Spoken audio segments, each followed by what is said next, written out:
সারা দেশে operation devil hunt শুরু। আওয়ামী লীগ নেতাদের সম্পত্তি জব্দ করার দাবি। এলিভেটেড এক্সপ্রেসওয়েতে গতিসীমা না মানলে ভিডিও দেখে মামলা। ধানমন্ডি ৩২ ভাঙচুর নির্মম পরিণতি, বললেন সোহেল তাজ। নাম ও পাসপোর্ট ছাড়া ফ্লাইটের টিকিট বুকিং নিষিদ্ধ। প্রধানমন্ত্রী হওয়ার পর প্রথমবার রাজধানী জয় মোদীর। সবচেয়ে শক্তিশালী পাসপোর্ট এখন সিঙ্গাপুরের। আওয়ামী সমর্থকদের সতর্ক করলেন চমক। আমি শার্লিন, আপনারা দেখছেন টাইমস ফ্ল্যাশ।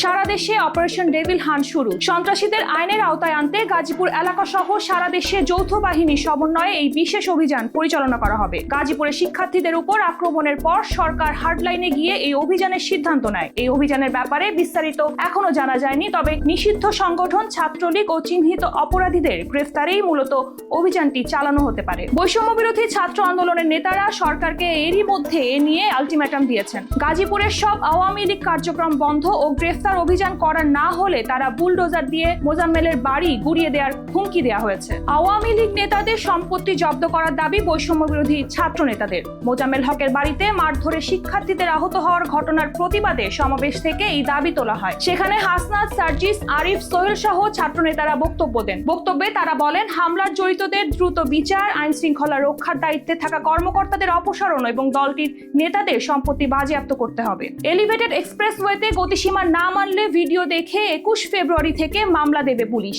এক্সপ্রেসওয়ে কর্তৃপক্ষ জানায়, ১০০ কিলোমিটারের বেশি গতিসীমা অতিক্রম করলে মামলা করার জন্য আমরা পুলিশকে বলবো। মামলার তথ্যের উপর ভিত্তি করে একই গাড়ি ৩ বারের বেশি গতিসীমা লঙ্ঘন করলে ভবিষ্যতে এলিভেটেড এক্সপ্রেসওয়েতে ওই গাড়ির চলাচল নিষিদ্ধ করা হবে বলে সংবাদ সম্মেলনে জানানো হয়। ধানমন্ডি ৩২ ভাঙচুরকে নির্মম পরিণতি বলে অভিহিত করেছেন সোহেল তাজ। গত ১৫ বছরের রাজনৈতিক পরিস্থিতি নিয়ে কঠোর সমালোচনা করে সাবেক স্বরাষ্ট্র প্রতিমন্ত্রী তাজ বলেন, হত্যা, গুম, নির্যাতন, দুর্নীতি, ভোটাধিকার হরণ সহ নানা অনিয়ম করেও কোনো অনুশোচনা নেই আওয়ামী লীগের। ফেসবুক পোস্টে তিনি বলেন, অনুশোচনা না করে ক্ষমা না চেয়ে আবার বিদেশে বসে এখন আন্দোলনের ডাক দিলে আর কি পরিণতি হতে পারে। গণহত্যা, গুম, খুন, নির্যাতন, দুর্নীতি, গণতন্ত্র হত্যাকারী ও লুটেরাদের সমর্থকদের ব্রেন ওয়াশ নব্য কাওয়া বডি লীগ বলে অভিহিত করেন তিনি। বিদেশগামী ফ্লাইটের টিকিট অগ্রিম বুকিং করতে হলে বাধ্যতামূলক যাত্রীর নাম, পাসপোর্ট নাম্বার ও পাসপোর্টের কপি লাগবে বলে সিদ্ধান্ত নিয়েছে। বুকিং করা টিকিট পরবর্তী ৭২ ঘন্টার মধ্যে ইস্যু না করা হলে স্বয়ংক্রিয়ভাবে এয়ারলাইন্স সেই টিকিট বাতিল নিশ্চিত করবে।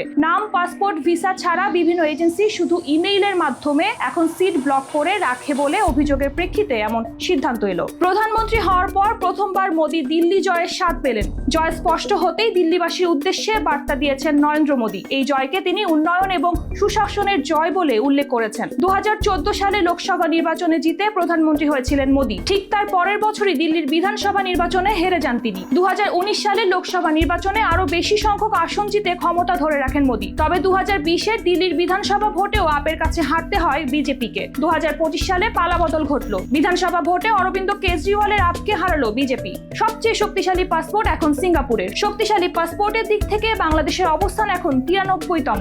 এবার বাংলাদেশের সঙ্গে একই অবস্থানে আছে লিবিয়া ও ফিলিস্তিন। এবারের সূচকে শীর্ষে আছে সিঙ্গাপুর, সবার শেষে আফগানিস্তান। গত বছর এই সূচকে বাংলাদেশের অবস্থান ছিল ৯৭তম। তার আগের বছর অর্থাৎ ২০২৩ সালে বাংলাদেশের অবস্থান ছিল ৯৮তম। যুক্তরাজ্যে লন্ডন ভিত্তিক প্রতিষ্ঠান হেনলি অ্যান্ড পার্টনার্স প্রকাশিত সূচকে এসব তথ্য জানা গেছে। আওয়ামী লীগকে সতর্ক করে ফেসবুকে পোস্ট করেছেন অভিনেত্রী চমক। লেখেন, স্বৈরাচার সরকার ৫ আগস্ট পতন না হলে আমরা যারা আন্দোলনে নেমেছিলাম তাদের দেশদ্রোহিতার অপরাধে এতদিনে নিশ্চিহ্ন করে ফেলতেন। সেই ভয় জেনেও আমরা নেমেছিলাম রাস্তায়, তাই জীবনের ভয় আমরা করি না। চমক আরো লেখেন, মৃত্যু নিশ্চিত জেনেও আসলে যেটা ন্যায় সেটাকে ন্যায়ই বলবো, যেটা অন্যায় সেটাকে অন্যায়। তাই যারা এখনো ভয় দেখানোর চেষ্টা করছেন তারা 2টা ঘুমের ওষুধ খেয়ে ঘুম দেন। নিজে মুরগির ন্যায় প্রাণ বাঁচিয়ে আজীবন বিড়ালের ন্যায় বেঁচে থাকুন। আমরা বাঘের ন্যায় একদিন বেঁচে থাকতে পারলেও গর্বিত। ধন্যবাদ। এরকম আরো তথ্য পেতে চোখ রাখুন BangladeshTimes.com-এ।